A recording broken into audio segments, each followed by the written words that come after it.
Donc j'ai intitulé ça « Sois bio et tais-toi ». Moi, je vais m'asseoir. Et cette lettre, tu peux t'asseoir, oui, je t'en prie. Merci Pascal. Cette lettre est adressée à monsieur Raymond Santo. Un ami. Je vais m'asseoir, comme ça va être plus simple. Alors, on s'assied. Voilà. Alors, cher monsieur Raymond Santo, la France est indéniablement un beau pays. Nous n'avons aucune raison de nous plaindre. J'irais même jusqu'à oser dire que nous sommes des enfants gâtés. J'avais envie d'éditer la longue liste des avantages en nature de cette douce France, comme nous le chantait si poétiquement Charles Trenet, de ce paradis dans lequel je suis né.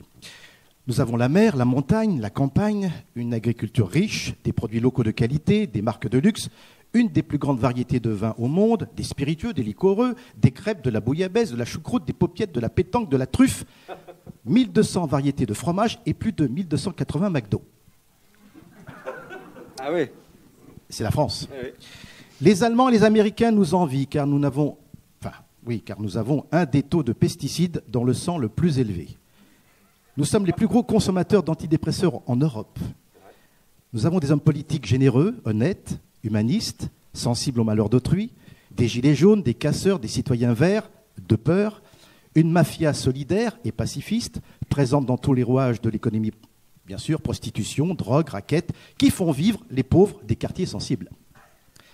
Une évasion fiscale record qui nous permet d'avoir une bonne réserve d'argent en cas de pépin.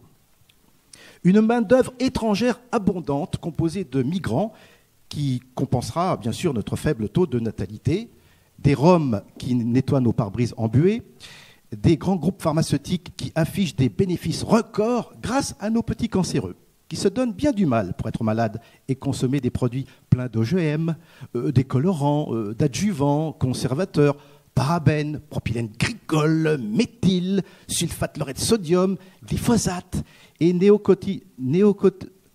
bref, un truc qui fait chier les abeilles.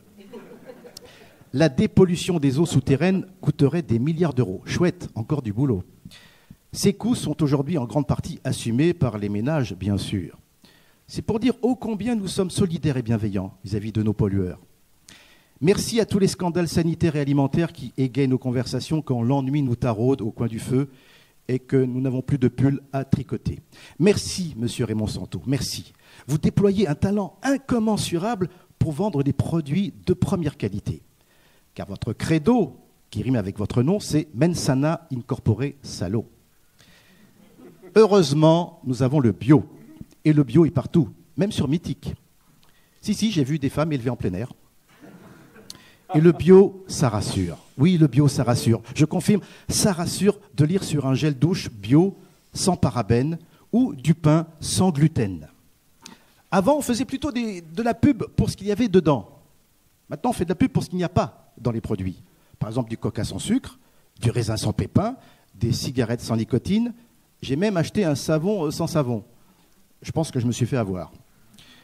Mais jusqu'où vont-ils aller ? Et pourquoi pas un déodorant sans rillettes de porc ? Un compte sans argent. Pardon, ça existe déjà. Des tortues sans carapace. Bref, un lézard, quoi. Bon, arrêtons les arnaques. Alors, le bio, c'est bien.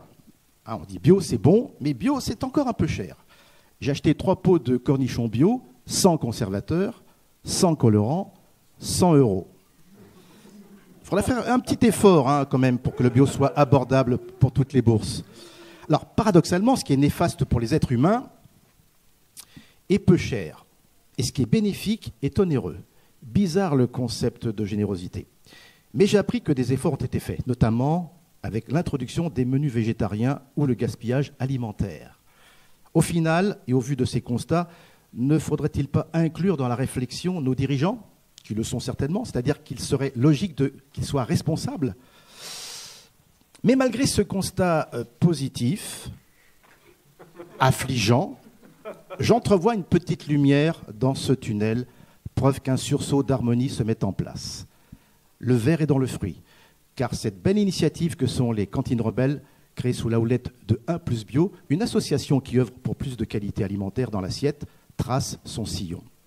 1+bio anime un réseau qui rassemble à ce jour près de 90 collectivités qui font bouger les lignes de l'alimentation. Le club des territoires. Heureusement que les collectivités et certains élus locaux ne sont pas locaux. Pour ceux qui ne parlent pas espagnol, loco veut dire fou. Si on appliquait cet adage, ne fais pas aux autres ce que tu ne voudrais pas que l'on te fasse, je n'aurais pas eu à écrire cette lettre, monsieur Raymond Santo. Et pour conclure, je dirais tout simplement tous pour un et un plus bio. Merci. Voilà. Voilà, c'est une façon de me présenter. On dit mais qu'est-ce qu'il fait là, lui? Voilà, c'est mon point de vue sur la société d'aujourd'hui, parce que je suis comme ça depuis, enfin comme ça. Mes parents m'ont élevé dans le respect de la nature et des êtres humains, donc voilà, j'estime que c'est tout à fait normal qu'il y ait des combats comme le vôtre. Merci. Des raisins sans pépins, on veut des radis qui ne piquent plus aussi, voilà. Et des endives sans amertume aussi. La liste est longue, effectivement. Mais c'est vrai que tout ce que vient de dire...